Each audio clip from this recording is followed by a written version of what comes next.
Absolutely. I wanted to come to the subject of China and Russia and the Quad in just a moment. But before that, let me ask you this, Ambassador. Many in India believe that Trump acted against the country out of personal pique and vendetta over being denied credit for the ceasefire with Pakistan. Do you agree with that assessment? Well, I think he's been on a campaign to get the Nobel Peace Prize. He said a few months ago he had stopped 6 wars in his first 6 months in office, including a couple of wars nobody knew they were in, like between Serbia and Kosovo. Uh, it's been interesting. The Pakistanis apparently have now said that Trump's intervention had nothing to do with the de-escalation after the last terrorist attack in Kashmir, which is pretty remarkable, I think, pretty candid admission, and that it was India and Pakistan's leaders that drew the escalation circle downward.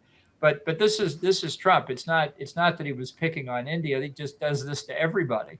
That it's always about Donald Trump. He's the answer to whatever question you have. He's the answer.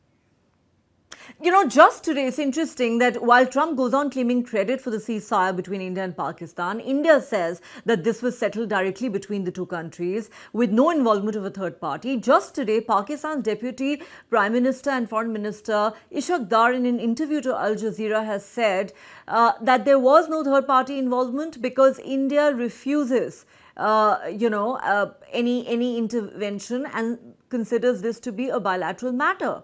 How do you think Trump's claim of credit should be seen in view of the statement that has come from Pakistan today?